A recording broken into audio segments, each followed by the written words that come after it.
اس کائنات میں ہر شے اللہ کی نشانی ہے. جیسے آپ کو اپنے کسی دوست کی دی ہوئی کوئی شے دیکھتے ہی دوست یاد آ جاتا ہے، ایسے ہی آفاق و انفس میں اللہ کی نشانیاں ہیں. تمہارے اندر بھی اللہ کی نشانیاں ہیں. ذرا توجہ تو کرو، آفاق کو دیکھو، کھول آنکھ، فلک دیکھ، زمین دیکھ، فضا دیکھ. افلا ينظرون الى الابل كيف خلقت والى السماء كيف رفعت والى الجبال كيف نصبت والى الارض كيف سطحت فذكر انما انت مذکر. کیا یہ دیکھتے نہیں، غور نہیں کرتے اونٹ کو کیسے پیدا کیا گیا، کتنا اپنے ماحول کے ساتھ مناسبت رکھتا ہے. 7 دن نہ کچھ کھانے کو ملے نہ پینے کو ملے، اسے کوئی پرواہ نہیں. اس صحرا لقدق صحرا کا جہاز، وہ دیکھتے نہیں آسمان کیسے بلند کر دیا گیا، دیکھتے نہیں پہاڑ کیسے گاڑ دیے گئے، دیکھتے نہیں زمین کیسے پھیلا دی گئی. اے نبی آپ یاد دہانی کرائیے، یہ نشانیوں کی طرف متوجہ کر دیجئے. آپ سوائے یاد دہانی کرانے والے کے اور کچھ نہیں ہے. آپ کے ہاتھ میں اختیار نہیں ہے کہ آپ اللہ کو منوا لیں. یہ تو تمہارے اندر سے فطرت سے ابھر کر گواہی آئے گی.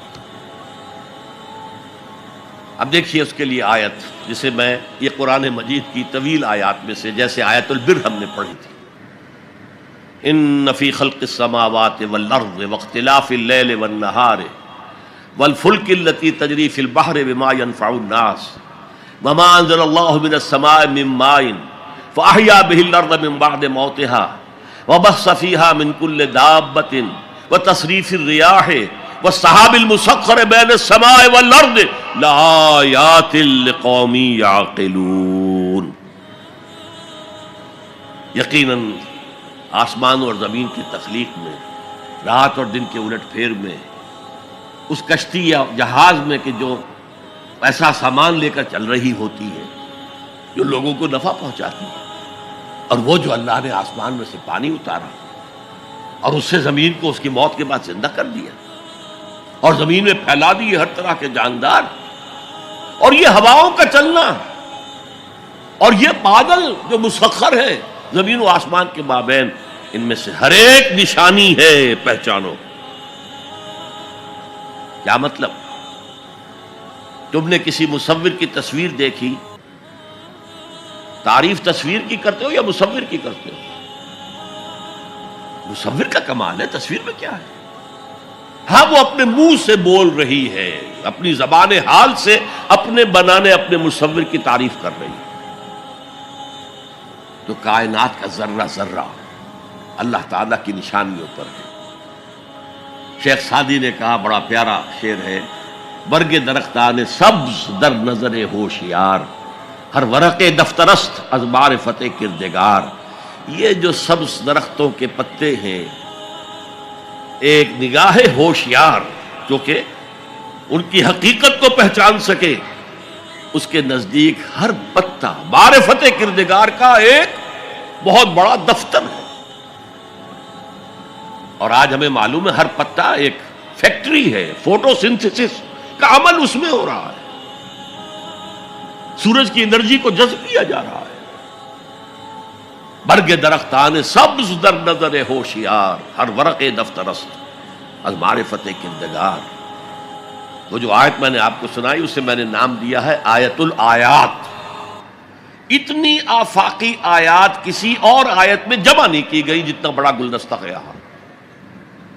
ان فی خلق السماوات والارض واختلاف اللیل والنہار والفلک التی تجری فی البحر بما ينفع الناس وما انزل اللہ من السماء من ماء فاحیا به الارض بعد موتها وبث فیہا من کل دابۃ وتصریف الریاح والسحاب المسخر بین السماء والارض لآیات لقوم یعقلون. دوسری طرف تمہارے اندر بھی ہے، سنوریہم آیاتنا فی الآفاق وفی انفسہم. بے دل نے خوب کہا تھا، یہ چوٹی کے شعراء میں سے رہے ہندوستان کے، یہاں تک کہ غالب کو کہنا پڑا کہ طرز بے دل میں ریختہ لکھنا اسد اللہ خان قیامت ہے. آسان نہیں ہے طرز بے دل میں اردو میں شاعری کرنا. وہ فارسی کے شاعر تھے. ستمست گر ہوست کشد کے بسیر سرگ و سمندرا، تجھے غنچہ کم نہ دمیدئی در دل کشا بچمندرا۔ کتنے ستم کی بات ہے، تمہاری خواہش آمادہ کرتی ہے کہ چلو چمن میں دیکھو، پھولوں کی بہار دیکھو، درختوں کی بہار دیکھو، گھاس کے اوپر چہل قدمی کرو۔ ارے تم خود ایک پھول سے زیادہ کھلے ہوئے ہو۔ کبھی اپنے دل کا دروازہ کھول کر اس میں داخل ہو کر اپنے حسن معنوی کا مشاہدہ کرو۔ ستمست گر ہوست کشد کہ بسیر سرگ و سمندرا، تجھے غنچہ کم نہ دمیدئی، دمکتا ہوا غنچہ ہو تم خود، در دل کشا بچمندرا۔ آیات الہیہ اندر بھی موجود۔